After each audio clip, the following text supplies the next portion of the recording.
né, a gente consegue ali suspender aquela violação imediatamente, enfim, acionando a rede, mas que quando a violação chega pelos movimentos sociais, quer dizer, por demandas coletivas, a gente já não tem, a rede já não acolhe da mesma forma. E aí, como é que a gente, enquanto governo, consegue dialogar né, essa dicotomia que há entre a violação individual e as violações coletivas? Porque as violações coletivas elas só existem porque as individuais ainda não estão garantidas. Porque, como bem disse o Felipe, a Bia, essas violações ainda estão, né, há uma manutenção da violação pelos grandes grupos e, principalmente, como colocou o professor da UFG, né, o sistema jurídico brasileiro ainda, de certa forma, legitima a criminalização das demandas coletivas. Então, se por si só a gente conseguisse regulamentar a Constituição Federal, muitas delas seriam minimizadas, né? E aí, Bia, eu queria fazer uma provocação, eu até conheço bastante o seu trabalho, e eu achei até que você fosse, em alguns exemplos, falar isso, mas em relação... E até o ministro foi vítima disso, né, que são os programas religiosos. Né? No começo do ano, o ministro, quando se posicionou no Fórum Social Temático, ele acabou tendo, né, o seu direito, inclusive à liberdade de expressão, violado quando ele teve que depois se desculpar.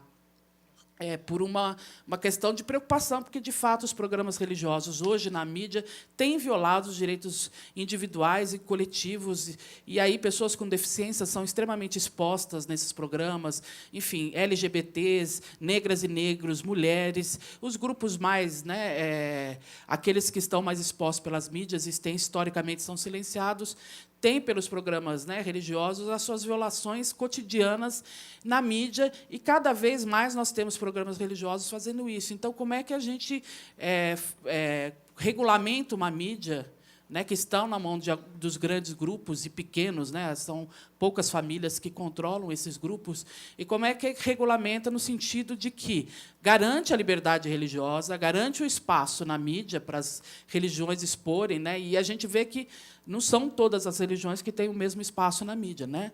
Então, como é que a gente garante a liberdade religiosa, né, mantém a questão da manutenção, né, da não intolerância religiosa, mas, ao mesmo tempo, esses programas não violem os direitos, né, historicamente silenciados de alguns grupos? Obrigado. Para complementar o que a Irina falou, que eu sou Ailson Machado, sou da Secretaria de Direitos Humanos e eu faço parte da Comissão Nacional de Combate à Violência no Campo. E eu fiquei assim muito comprovado o que o Alan falou sobre os crimes que são julgados, a criminalização dos movimentos sociais.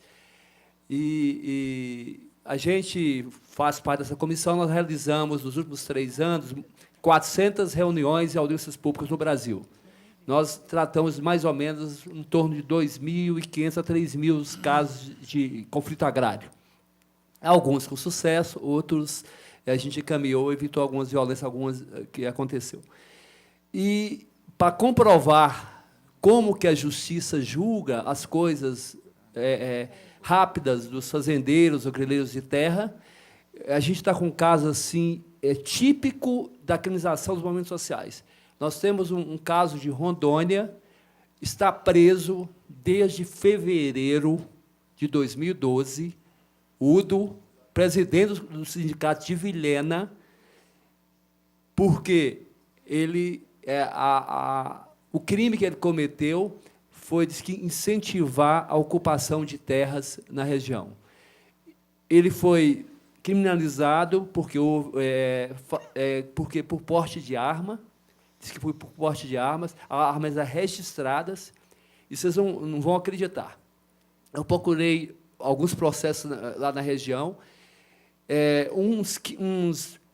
uns 2, 3 meses antes, denunciou o pessoal que estava lá na região, praticando uns pistoleiros, foi preso.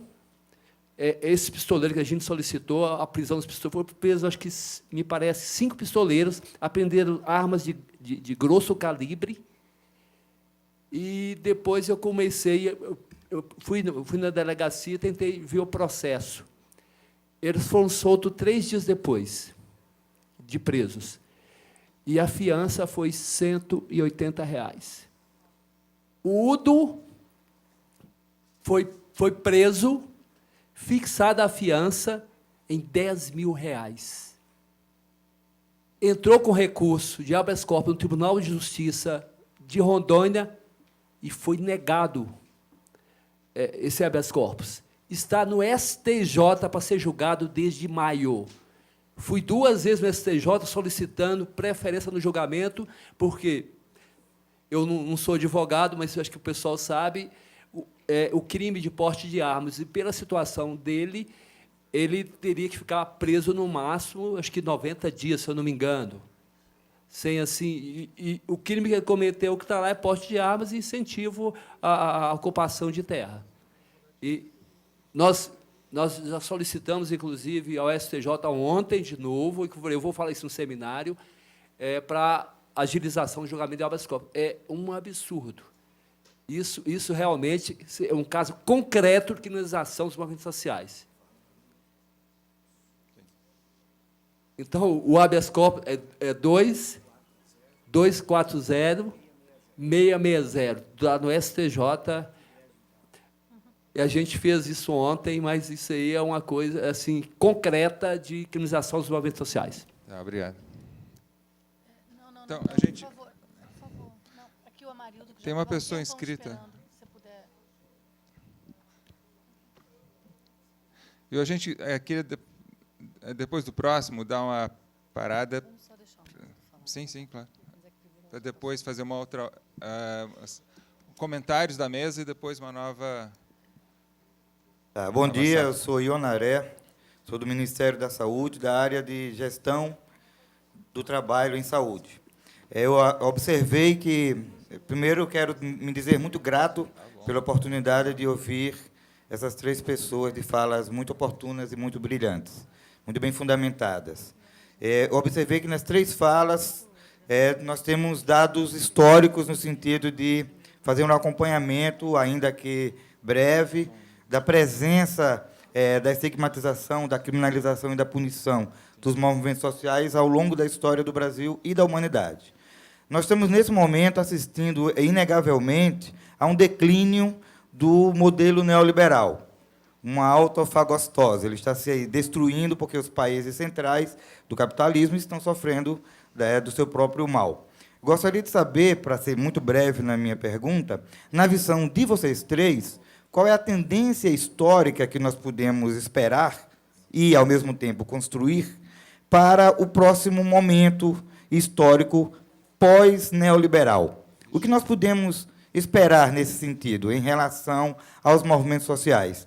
Que tipo de organização, qual é a tendência de organização das camadas populares e qual é o tipo de resistência e reação que nós podemos ter das classes dominantes? Muito obrigado. Obrigado. Então, tem alguns que estavam inscritos. Bom dia, meu nome é Amarildo Carvalho, sou da CONTAG. Então, com relação a essa estigmatização, essa criminalização, ela é fato em todos os lugares da sociedade. Mas, no campo, você tem uma dimensão muito própria, porque a gente está falando de um ativo, o ativo terra, que é objeto de disputa historicamente na sociedade, onde a estigmatização e a criminalização tem um outro dado, que é o dado do que foi dito pelo companheiro com relação ao Udo. Poderíamos citar a Joelma, lá no Pará, que tem que mudar de casa toda semana, porque está jurada de morte. E poderíamos citar vários outros, onde o Estado não alcança, ele não se faz presente, e ainda é o jagunço que manda lá. E me recordo agora, estivemos na construção e participação do Encontro Unitário dos Povos do Campo da Floresta e das Águas, e a forma como a imprensa, a mídia, de um modo geral, ela cobriu o evento, né? Inclusive intelectuais ligados ao governo, né? Que escrevem para o governo, mais precisamente no MAPA, né? As pessoas que atuam no campo sabem de quem eu me refiro, onde saiu largando farpas para todo lado, mostrando a incoerência da luta contra a propriedade privada da terra. Estamos falando de um espaço ministerial, o MAPA, Então, nós não estamos falando de um outro país, falamos do nosso e falamos desse governo. Então, é algo que é paradoxal. Aí, quando observamos detidamente o censo de 2010, a gente esbarra num dado. O dado é que o campo diminui assustadoramente. A metodologia utilizada pelo IBGE para dizer que é campo e o que é cidade é urbano, é algo que não é utilizado na maioria dos países que se dignam a olhar o seu povo. E a gente continua utilizando a mesma metodologia. O Estatuto da Cidade, que se remodelou, mas continuou com o arcaico que era anterior, onde diz que municípios com menos de 4.000 habitantes são municípios urbanos, eminentemente urbanos, cidades, dormitórios, e, com isso, há um esvaziamento das políticas públicas para o campo. Há um esvaziamento dessas políticas públicas, dizendo-se não existir uma população que caiba a necessidade de uma política mais específica. E um outro dado que o último censo traz é que esse campo ele é negro. A soma de autodeclarados pretos e pardos supera a de quem se autodeclarou branco. Isso quer dizer de demandas e necessidades próprias, específicas, para quem está no campo e para essa pessoa que está no campo. E o que o Estado irá fazer com essas informações? Pensar estrategicamente a participação dessas pessoas requer, no caso da CEPIR, ir para além dos aquilombados e passar a olhar um pouco de forma mais abrangente.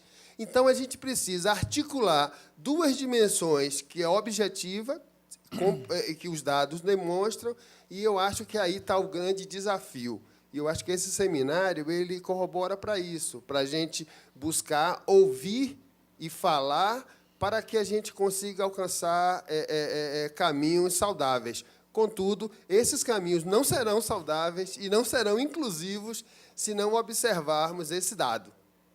Tá, obrigado. Lá no fundo está escrito... Boa tarde, meu nome é Manuel Cantuara, eu estou na assessoria do presidente Wagner Pinheiro, lá dos Correios, sou funcionário dos Correios. Eu queria parabenizar a coordenação pelo tema estigmatização, criminalização dos movimentos sociais, estado de opinião, mídia e opinião pública. O debate foi bastante interessante. Eu queria ser bem objetivo, pegar na fala do nosso ministro Gilberto Carvalho, quando ele trata a expressão de democratizar o Estado ou democratizar a questão da democracia. Todo o debate a gente tratou aqui de três pilares fundamentais: a questão do comportamento do poder judiciário, a questão do poder da mídia, né, e nessa relação do próprio movimento social. Eu diria, até colocando para os debatedores na mesa e para a coordenação, que nós temos que aprofundar mais ainda o debate do próprio ponto de reestruturação do Estado. Nós temos uma teoria do Montesquieu, da organização do poder do Estado, poder judiciário, poder executivo, poder legislativo, Ministério Público e outras estruturas de forma de organização. E os movimentos sociais, um papel de pressionar o Estado do ponto de vista de atender a maior demanda e fortalecer a democracia. E vi nos textos aqui escritos, né, assim, o poder judiciário, o seu papel desempenhado, a questão da má interpretação, uma posição clara de setores mais, vamos dizer assim, da burguesia, do setor que tem poder dentro da estrutura. E hoje a gente vê um debate dentro do Supremo Tribunal Federal sobre a discussão do mensalão, né, onde há um questionamento da teoria do domínio dos fatos, entrando que o Supremo nunca aplicou e aplica agora. Há um debate da questão de você tornar o processo nulo, porque o Procurador-Geral da República ele muda a sua acusação durante o curso do processo, que isso no processo penal, né, é nulo. Então, são debates que trazem, eu acredito que, para a coordenação, se do Poder Executivo não pode nascer, porque pode criar algum tipo de constrangimento, mas os movimentos sociais trazer o debate da reestruturação do próprio Poder Judiciário. Teve agora a reformulação através do CNJ, né, teve uma discussão do Supremo sobre a sua inconstitucionalidade, mas, até que fim, foi constitucional. Mas acho que os movimentos sociais têm que fazer esse debate também da estrutura de poder do Estado e a sua ocupação, mesmo com uma regra vigente. Só queria colocar isso e parabenizar pelo encontro. Olha, pedidos, a gente vai concentrar num conjunto de falas aqui e passar para a mesa. A gente nota, as pessoas têm que sair, certamente, por outros compromissos, né? A gente gostaria de garantir a fala da mesa final para todos que puderem ficar até os próximos minutos, tá bom? Então, vai fazer a última safra aqui de intervenções, depois passar para a mesa. Sim? Aqui? Bom dia a todos. Agradeço também pela oportunidade. Sou Daniel Castro, do Ministério da Cultura, da Secretaria de Trabalho lá com os pontos de cultura. Eu só queria pedir, especialmente para a Bia, do Intervoz, mas para os outros também, se a gente pudesse ter no sentido do que a colega do Direitos Humanos já colocou, se pudesse fazer um comparativo, porque uma das grandes ansiedades da população brasileira, de todo mundo que vem pensando sobre isso, é essa questão da regulação da mídia. A gente acompanhando o caso de países como a Argentina, que já está aí já no estado avançado em relação à lei de meios de comunicação, se pudesse ter uma perspectiva de como, porque eu sei que a gente compreende que para o governo são várias questões para resolver, e umas vão sendo resolvidas, outras vão ficando para depois, mas se a gente pudesse ter uma perspectiva aí de você que está acompanhando isso mais de perto, de como você enxerga essa possibilidade de que isso chegue num ponto mais próximo de como está na Argentina, para dar uma perspectiva panorâmica assim para a gente. Só isso. Obrigado. Obrigado. Aqui? Eu gostaria de complementar rapidinho. É porque a gente está no mesmo grupo, tá? É Secretaria da Cidadania e da Diversidade Cultural, do Ministério da Cultura. Eu achei importante a questão dos indicadores de análise da questão da mídia. E acho que a difusão desses indicadores, ou a própria apropriação desses indicadores pelo Estado, poderia ser um balizador importante do controle social. Então, assim, as pesquisas apontadas e a forma como os canais de mídia, de veiculação, se comportam diante dos movimentos sociais, acho que são dados que deveriam ser difundidos e apropriados pelos próprios movimentos sociais como grandes argumentos de controle do próprio Estado. Tá, obrigado. Oi, sou Carla Dose, também do Ministério da Cultura. Queria, primeiro, parabenizar a iniciativa da Secretaria-Geral, porque se há, e de fato há, um empenho na construção de um método de participação social no governo, eu acho que olhar para as contradições que a gente enfrenta, que precisam ser enfrentadas na implementação desse sistema de participação social, é fundamental. Então, acho que os temas propostos aqui no seminário caminham nesse sentido e reverberam, eu acho que na prática de cada um de nós. E quando a gente chega aqui, a gente se sente menos sozinho, principalmente quando o ministro Gilberto Carvalho ressalta a importância de estarmos articulados, de principalmente pensarmos a prática à luz, né, do que está sendo vivido pela sociedade civil organizada, né? Porque eu acho que assim a mesa cumpre um papel de denúncia, porque a gente no nosso cochicho aqui viu tem muita denúncia, né? Onde estão os anúncios e os anúncios precisam vir da nossa prática, da implementação das políticas que a gente tem desenvolvido, né? Eu acho desde o início do governo Lula, muitas das ações, das políticas implementadas geraram movimento social. A gente viu novos atores se articulando e surgindo a partir de programas de governo. E, muitas vezes, de fato, há uma redução do debate, do horizonte estratégico, do debate de projeto, né? De projeto de país, de projeto popular. Então, assim, a gente, muitas vezes, se esses seminários têm também um papel formativo, né, é importante que isso também seja pautado, ampliação do horizonte da discussão de projeto. E para que a gente se reconheça, muitos de nós são oriundos de movimento social, né?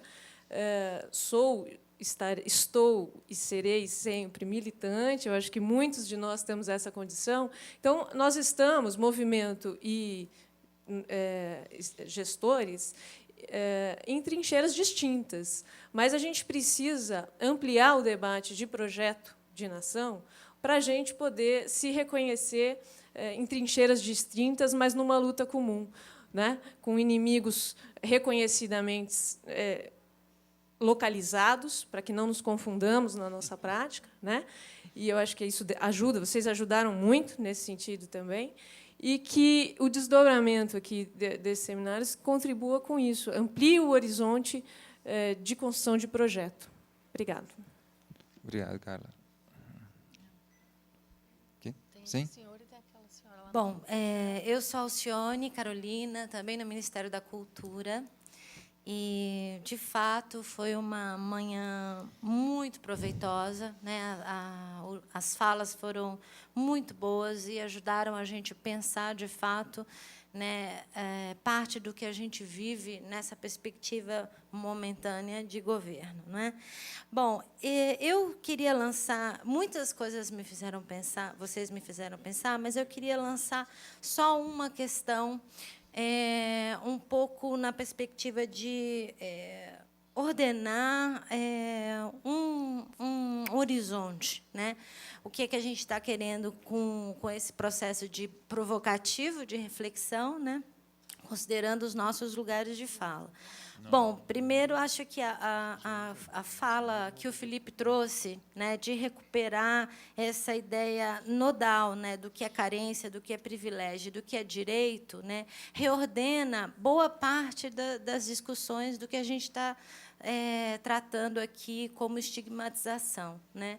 Porque, e se a gente pega o exemplo da terra, né, da luta pela terra ou pelo direito à comunicação, talvez a gente possa arriscar que o brasileiro, a gente, como povo, tenha maior apreensão do que é justo e do que é injusto, né, na saúde, na educação, mas a gente não tem essa apropriação subjetiva do valor do direito à terra, né, disseminado, e nem ao direito à comunicação, para entender o que é que fere, de fato, né? Então, essa tríade, para mim, ordena bastante, né, o entendimento das coisas. Claro que eu acho que tem alguns elementos, né, que passam pela formação, e a formação continuada desses valores simbólicos, né, que vem da escola, que é pouco diversa, né, a mídia, que é muito menos diversa ainda, né, mas que também tem um aspecto radical, né, dessa tríade, que é a dimensão do que é público, né? Por exemplo, se a gente está submetido hoje a essa monopolização, a esse monopólio gigante das comunicações, a gente deixa de considerar, né, que o espectro é um bem público, né? Então, a radicalidade do entendimento do que é público nos ajuda a orientar o que é justo e o que é injusto, né? Estabelecer as ideias de direito e romper com os mecanismos que engendram as estigmatizações, né? E a minha pergunta é a seguinte, pensando nisso daí, e aí o que eu fiquei pensando, né? Como nós, nesse governo, temos propiciado, né, espaços de fato de formulação, né, da agenda dos movimentos sociais, que tem esse papel fundamental de forçar, de demandar, de alargar esse campo, né, das políticas. Eu perguntaria, não é, como é que vocês veem o ministro Gilberto citou as conferências, né? As conferências são episódicas, né? São coisas, elefantes bastante lentos para se atualizar. Eu proponho uma pergunta, né? O que seria uma experiência possível mais de promoção da radicalização da democracia nesse diálogo? Hoje, eu digo assim, inclusive, em ferramentas, que modos, que formas, né, a gente pode, de fato, considerar essa dimensão pública aí para romper com tudo que se enviesa a partir dessa tríade que o Felipe colocou. Obrigada. Tá, obrigado. Então, mais 2 inscritos. Depois a gente vai passar aqui para alguns comentários nossos, breves. Vamos passar para a mesa e pedir, penso, vai ser agora bastante objetivo para a gente ter tempo da mesa poder complementar, né? Estou com receio, tem pessoas saindo, a gente gostaria de garantir um final com a presença de vocês, tá bom? Tá bom, eu vou me inscrever há bastante tempo, mas eu vou procurar ser bastante breve. Talvez para os próximos seminários nossos, ver como é que a gente organiza as falas, aí, as ordens de inscrições. Tá bom. Eu sou Júlia, diretora do Departamento de Apoio à Gestão Participativa do Ministério da Saúde, né? Então, eu quero, fundamentalmente, saudar aqui a Secretaria-Geral e o conjunto das falas dos palestrantes, inclusive a do ministro, que eu acho que foram intervenções muito importantes e significativas.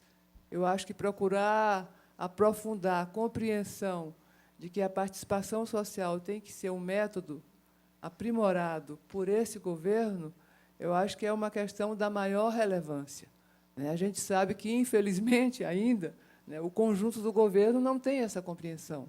Mas eu acho que ter uma área do governo voltada e preocupada para isso é fundamental pela história como esse governo, o primeiro governo Lula, o segundo, o governo da presidenta Dilma, como ele conquistou, tá certo, esse espaço. Eu acho que essa é uma responsabilidade nossa, que estamos momentaneamente na gestão, muito grande, né? Eu acho que essa compreensão que foi evidenciada aqui hoje nesse seminário, de que o governo, claro, é o guardião da nossa Constituição, mas, ao mesmo tempo, tem que apoiar os movimentos sociais, e os movimentos sociais têm pauta e uma agenda que vai além dos marcos legais que existem atualmente. Então, o governo tem que apoiar o conjunto dos movimentos, ao mesmo tempo, não buscar cooptá-lo e, ao mesmo tempo, nesse apoio, tá certo, fazer com que esses movimentos consigam construir uma agenda mais coletiva, né, uma agenda que não seja uma agenda fragmentada, exatamente para que a gente avance no combate às desigualdades todas que ainda existem no nosso país. Então, eu queria saudar muito o conteúdo do conjunto desses debates e dizer que eu acho que tem temas que a gente precisaria aprofundar. Então, essa relação entre a democracia representativa e a democracia participativa, eu acho que era um tema importante, tá certo, que o conjunto do governo, junto com os movimentos, precisa aprofundar, né? A compreensão do papel dos conselhos, do papel das conferências, eu acho que isso é uma agenda importante. E outra questão importante também é a questão da democratização dos meios de comunicação.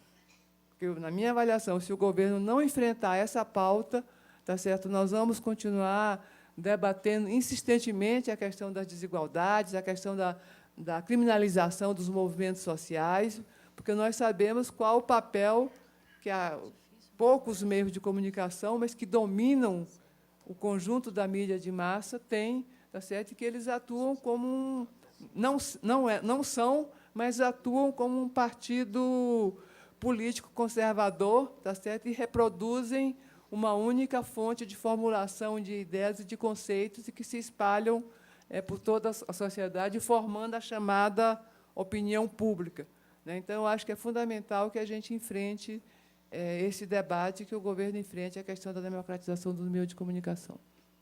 Obrigado. Agora, o último inscrito.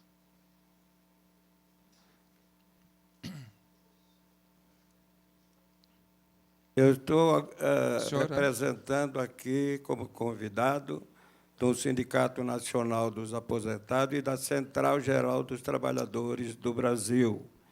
Eu, como no primeiro seminário, eu fiz o meu pronunciamento, pretendo fazer aqui também, neste segundo seminário. O problema da situação que se encontra, no momento, o Brasil e quais o que nós precisamos para o que traz o debate de hoje.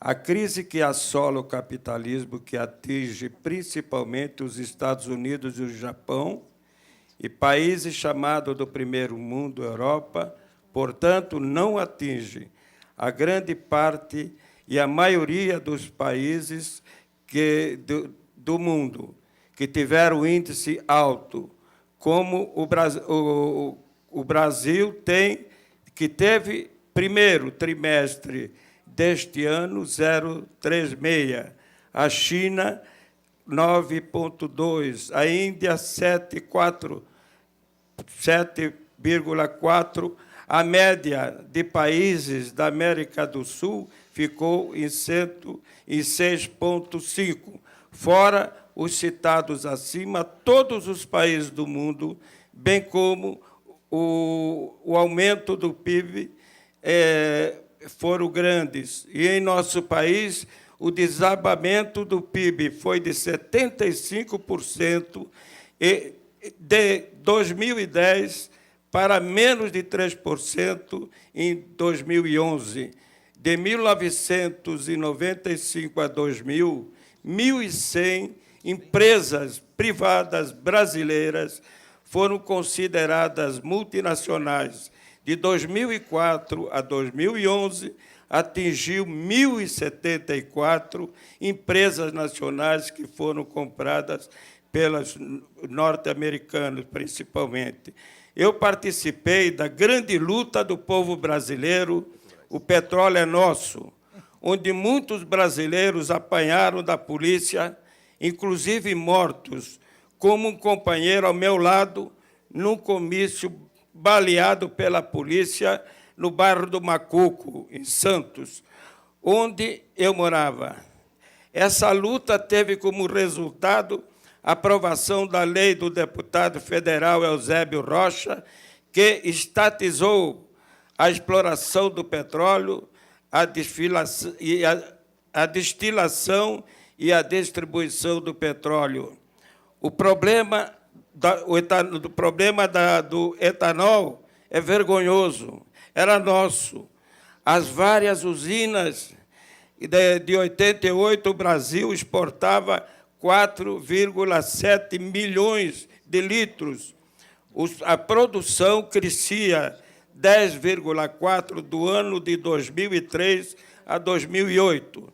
As empresas multinacionais, principalmente norte-americanas, compraram tudo, e nosso etanol de 2011 foram 70% menos da exportação do Brasil, que teve o amargo ainda de 1 bilhão e 100 milhões de litros importados dos Estados Unidos do etanol e do milho. A história do desenvolvimento brasileiro nas forças produtivas, bem fora produtivas, teve não tão forte do Estado, responsável pela transformação de um Brasil oligárquico atrasado para um Brasil industrializado. Os meios de comunicação do país estão na mão de empresas privadas ligadas não aos interesses nacionais, mas sim às oligarquias estrangeiras e parte das elites nacionais.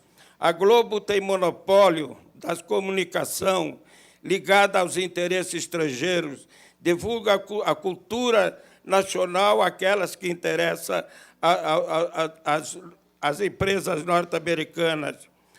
No que diz respeito à nossa cultura, é plenamente ligada o nosso desenvolvimento em defesa de nossa cultura, não é plenamente ligada ao nosso desenvolvimento e em defesa de nossa cultura e soberania.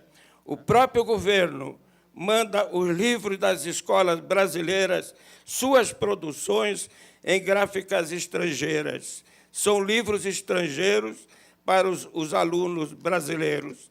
Enquanto as indústrias gráficas no país estão diminuindo o pessoal, enfrentando situação difícil, sem qualquer ajuda do governo, como faz com as empresas estrangeiras que têm à sua disposição o BNH.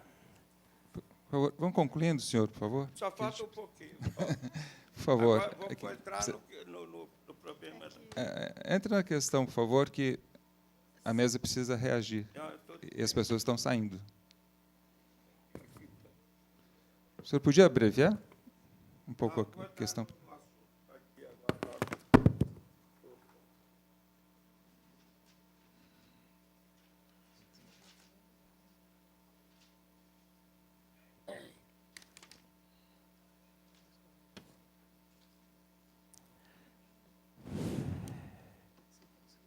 O fortalecimento dos movimentos sociais na construção democrática brasileira só poderá ser fortalecida e organizada através de uma política de fortalecimento das organizações da população, como sindicatos, centrais sindicais, movimentos de aposentados, pensionistas, associação de bairro, e etc.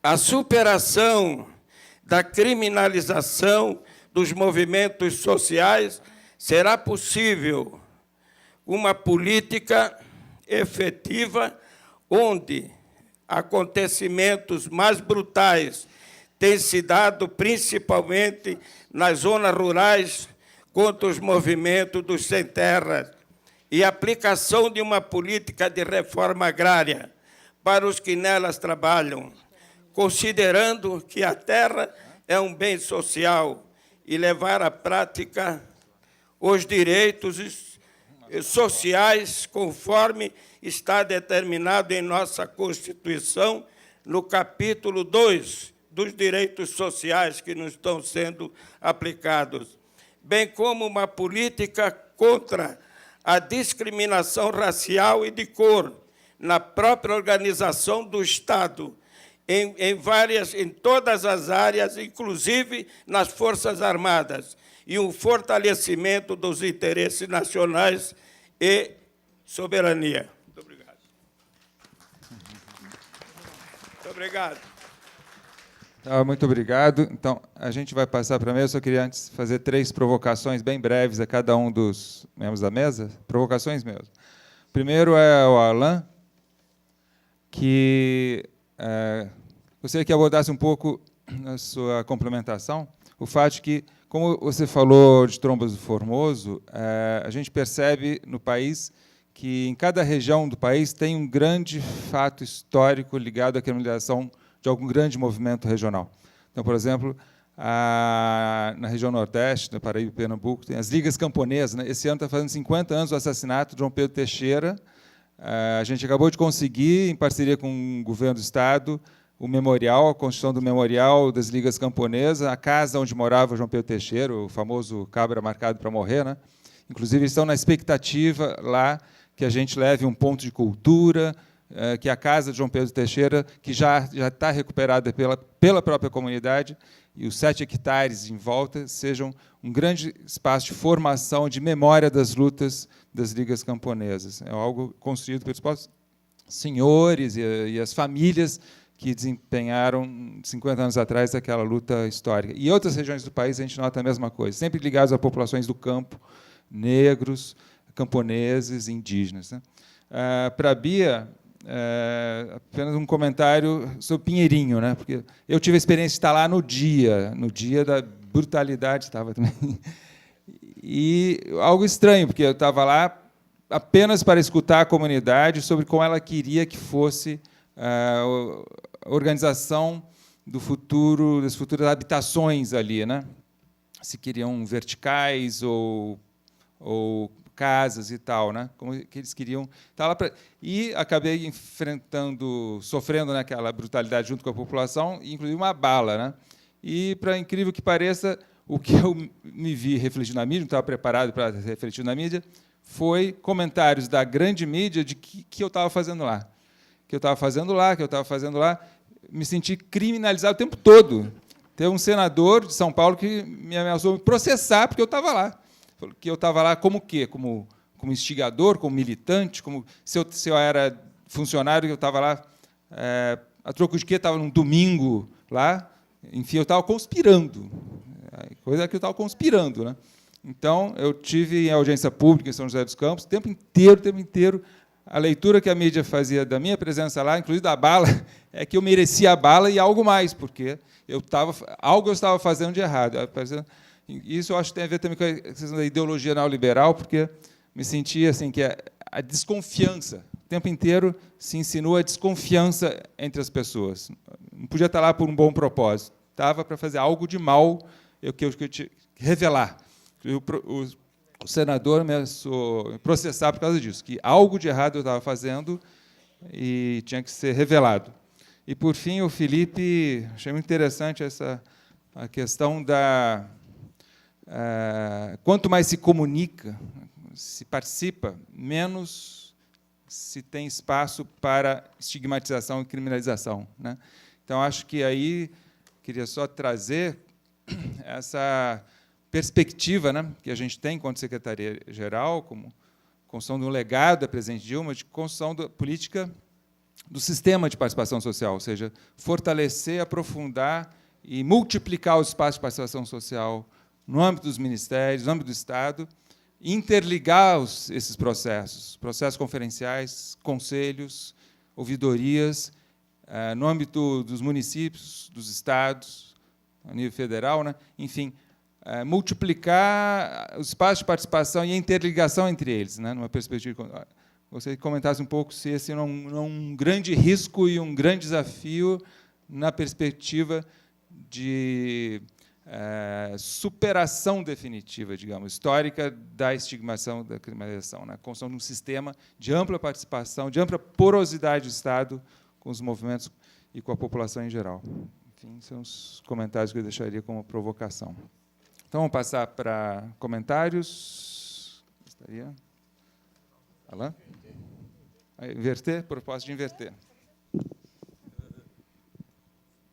Bom, vamos ver se eu consigo ser breve e comentar tudo. Então, primeiro, eu queria dizer que, quando eu entrei aqui, eu vi a Irina, eu fiquei muito feliz, porque a gente não se conhece pessoalmente, mas a Irina participou de uma iniciativa nossa muito...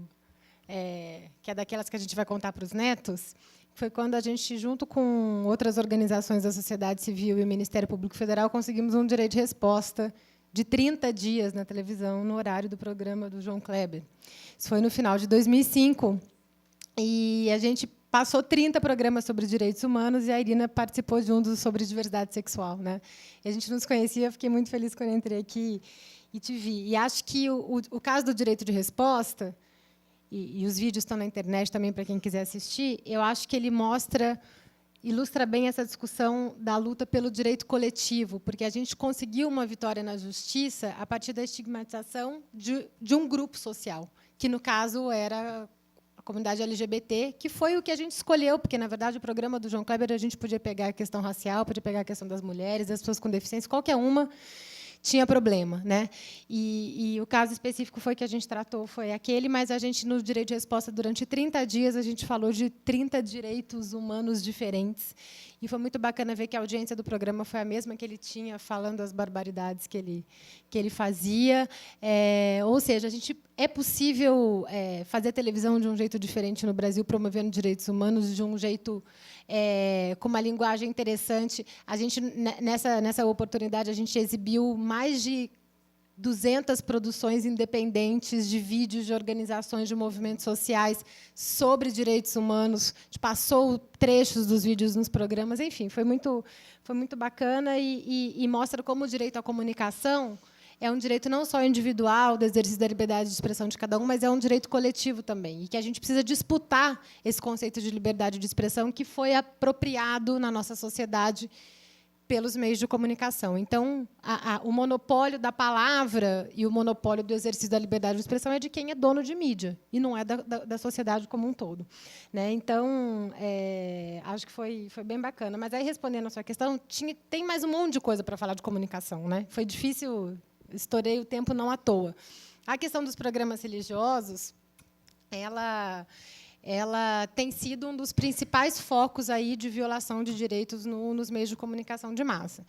E, para além da questão do conteúdo específico que esses programas veiculam, há uma série de ilegalidades no uso da concessão. Como se já não fosse uma ilegalidade usar a concessão para violar direitos fundamentais, como parte desses programas faz, tem uma série de ilegalidades cometidas e que, infelizmente, o Ministério das Comunicações não faz absolutamente nada. Uma delas é a locação, a sublocação da grade. A maior parte desses programas não são veiculados por emissoras religiosas. Uma parte, sim, mas grande parte deles compram horários na grade de outras emissoras.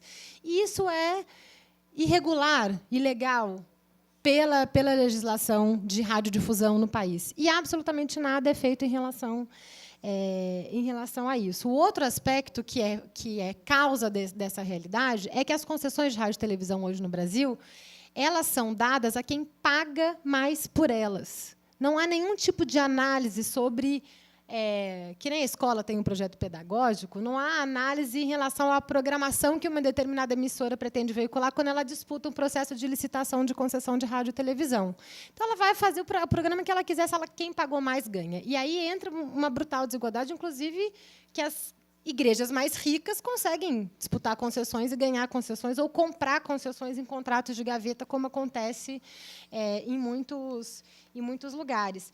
Então, nem nesse aspecto que seria mais técnico, econômico, jurídico, legal, a gente consegue uma ação do Ministério das Comunicações em relação a isso. Quanto mais do ponto de vista do conteúdo, que a gente hoje só tem o Ministério Público para recorrer e o Poder Judiciário para recorrer. Então, eu acho que a gente tem um desafio grande aí de ampliar esse debate e de levar para setores que a gente precisa dar um salto de qualidade nessa discussão, que é o seguinte: o movimento social sempre reclamou e protestou da sua criminalização pelos meios de comunicação. A gente precisa dar o salto da crítica da criminalização para a ação por uma proposta de mudança na comunicação do país. E aí entra o debate da discussão do marco regulatório, que o Daniel perguntou, e outras pessoas colocaram aqui também. A gente está, desde a Conferência Nacional de Comunicação, que o Pontual pergunta aqui para mim, mas o que saiu da Confecom? Nada da Conferência de Comunicação que aconteceu em 2009 saiu do papel até hoje, mas o movimento ficou mais mobilizado e organizado. E uma das principais reivindicações pós a Confecom é um novo marco regulatório das comunicações para o país. Já juntando com a pergunta da tendência que fizeram, eu acho que nós temos um desafio enorme, e acho que se o governo federal não enfrentar essa agenda, vai ser muito difícil a gente, só a partir da perspectiva da sociedade civil, colocar esse tema em debate. No final do governo Lula, o ministro Franklin Martins deixou um anteprojeto de lei pronto para o governo Dilma, e o ministro Paulo Bernardo está com esse projeto parado até agora. E, semestralmente, o Ministério das Comunicações diz que vai colocar essa discussão em consulta pública, que vai abrir o debate, e o movimento social cobra o debate, e o debate não é aberto. Nós esperamos que, depois do processo eleitoral, isso venha à tona. E nós, por conta disso, lançamos uma campanha. Quem quiser visitar o site é Para Expressar a Liberdade, .org.br, que é uma campanha para a liberdade de expressão para todos, para disputar esse conceito de liberdade de expressão e defender um novo marco regulatório do setor. Eu acho que a gente está longe da Argentina, Daniel. Acho que a gente está bem distante da Argentina, do Equador, da Bolívia, que reformularam seus marcos regulatórios e trouxeram questões, reformularam para trazer democratização.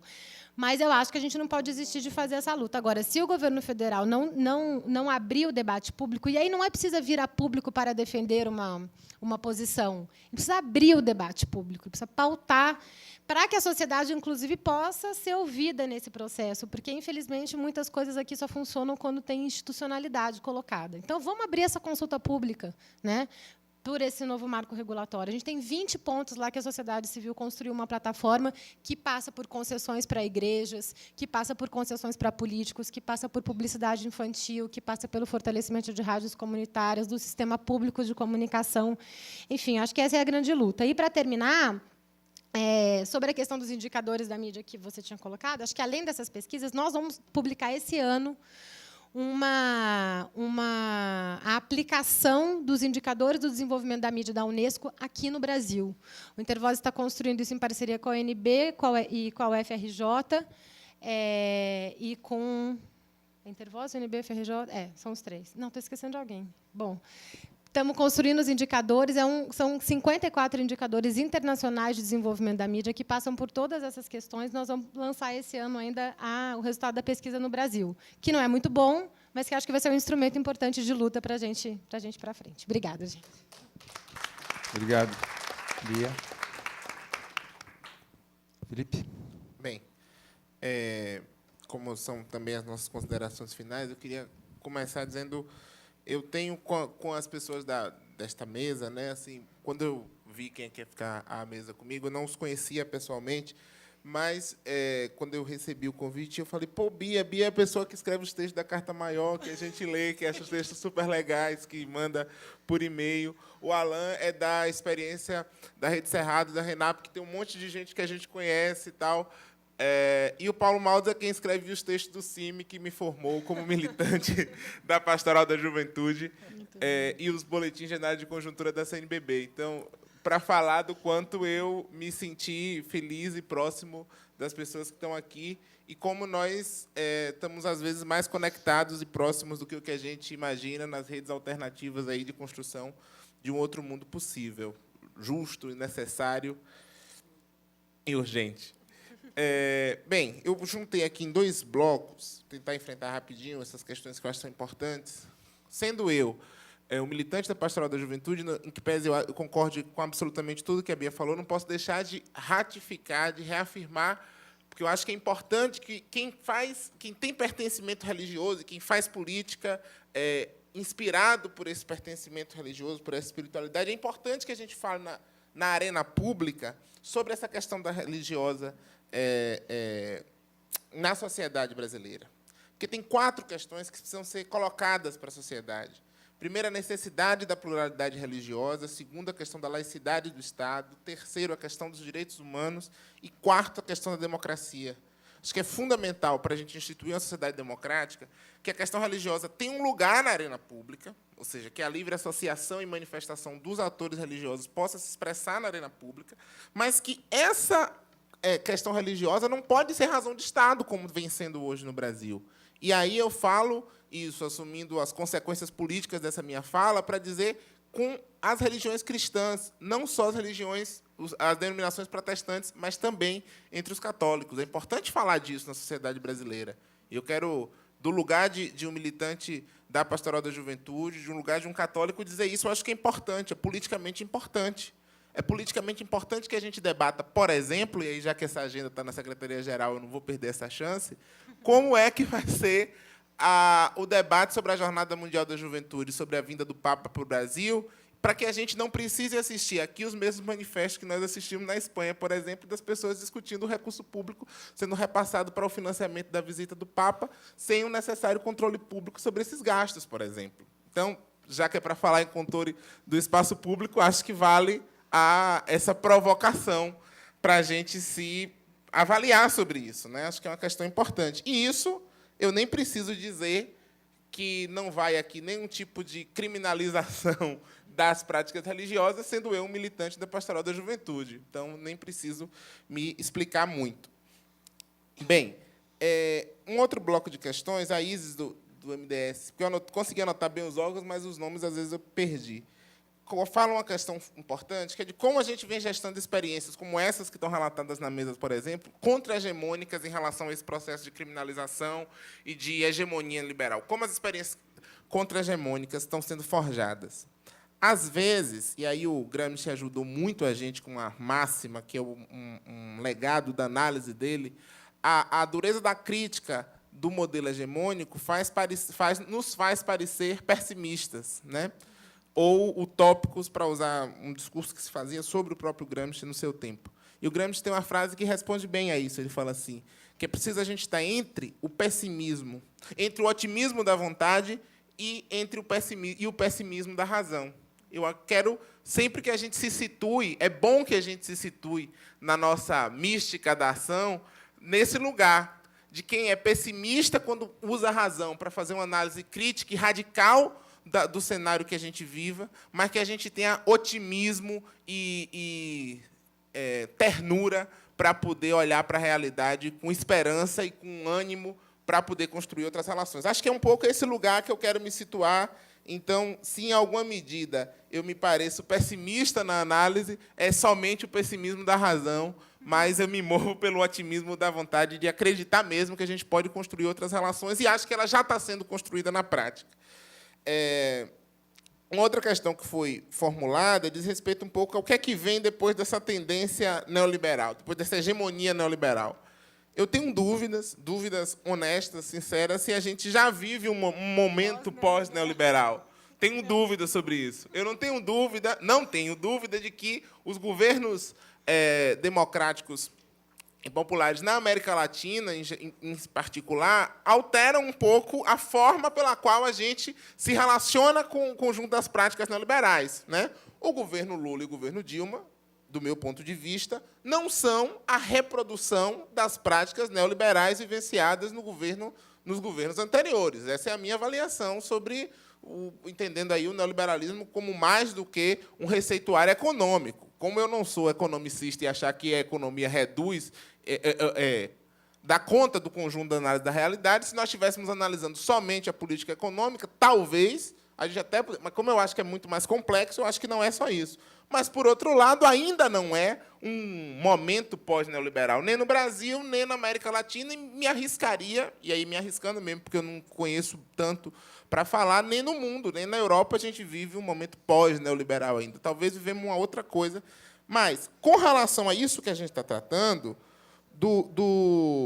da criminalização dos movimentos sociais, aí eu tenho mais convicção em afirmar que, no campo dos movimentos sociais, a gente não vive transição alguma. Porque o recrudescimento punitivo para tudo na sociedade, ele não se funda, como o Alan falou, somente no modelo neoliberal. Ele tem raízes muito mais profundas e mais complexas do que o neoliberalismo. Então, essa carga punitiva da sociedade, eu insisto, não é só em relação aos movimentos sociais. Nós vivemos numa sociedade punitiva, nós vivemos numa era punitiva em que a forma de tratamento dos conflitos na sociedade é essencialmente punitivo, inclusive na nossa gramática do movimento social. Inclusive na nossa gramática, por exemplo, a gente, e aí eu me somo, inclusive, por exemplo, acho super importante a gente aprovar o PL que criminaliza a homofobia. Acho super importante. Mas acho importante a gente não pare a luta por aí, que a gente dê o outro passo para entender que a criminalização da homofobia, assim como foi a criminalização do racismo como crime imprescritível e inafiançável anos atrás, como foi a criminalização da violência contra a mulher, não é nem a criminalização, mas a intensificação da punição em relação à violência contra a mulher, essas três coisas não foram suficientes, em que pesem elas sejam passos importantes. Às vezes, parece que a punição ela encerra a resolução do conflito, quando ela é um passo, talvez, mas ela não dá conta do conjunto. Isso está para todo mundo. Então, com relação aos movimentos sociais, é isso. E aí, concluindo, dizer um pouco que eu acho que as formas de radicalização, que é uma questão que alguém aqui da plenária colocou e que o Paulo Maldo reafirmou, inclusive apresentando uma agenda que está aqui no âmbito da SG, é super importante a gente dar passos mais firmes para a gente enfrentar alguns polos de autoritarismo e de concentração de poder na sociedade brasileira. Eu acho que tem 4 passos, tem muitos. Eu visualizei aqui, tentando sistematizar, 4 passos que são super importantes para a gente gestar relações mais democráticas na sociedade brasileira. Uma primeira diz respeito a uma reforma política rápida, urgente para a sociedade brasileira. Se nós não vivermos, não fizermos uma reforma política que permita outras relações no sistema eleitoral, mas no sistema político, mais do que no sistema eleitoral, mais complexo, a gente não consegue avançar para superar os estigmas em relação à participação. Segundo, como é que a gente pensa o controle do judiciário? Eu vi a ministra Carmen Lúcia votando no mensalão, no julgamento do mensalão, e eu ficava pensando assim, um voto super bem fundamentado, e eu pensava assim, quantos votos teve essa douta senhora para poder falar com tanta firmeza sobre os futuros do país? Assim, quantos votos tiveram os 11 ministros indicados para poder falar sobre o futuro do país? Ou a gente recoloca, e o Conselho Nacional de Justiça não é suficiente, tem que ter outros mecanismos de controle do judiciário, ou a gente não avança. Um terceiro e penúltimo ponto é enfrentar a concentração da propriedade dos meios de comunicação.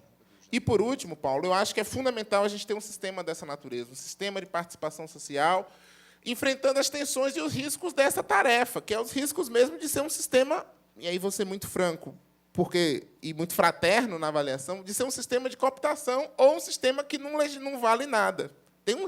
São 2 riscos. Ou de ser um negócio para poder legitimar a ação do governo, ou de ser um negócio também que é um lugar de catarse do movimento social. O movimento social fala, critica, indica e não consegue efetivar. Não estou dizendo que são 2 fatalidades, são 2 perigos. Precisamos achar qual é o caminho do meio. Eu acho que é possível fazer. Né? As sociedades mais democráticas vão conseguindo construir isso. Podemos construir. Acredito, nos colocamos coletivamente à disposição disso. Mas acho que é uma tarefa que precisamos reconhecer o risco para conseguir fazê-la.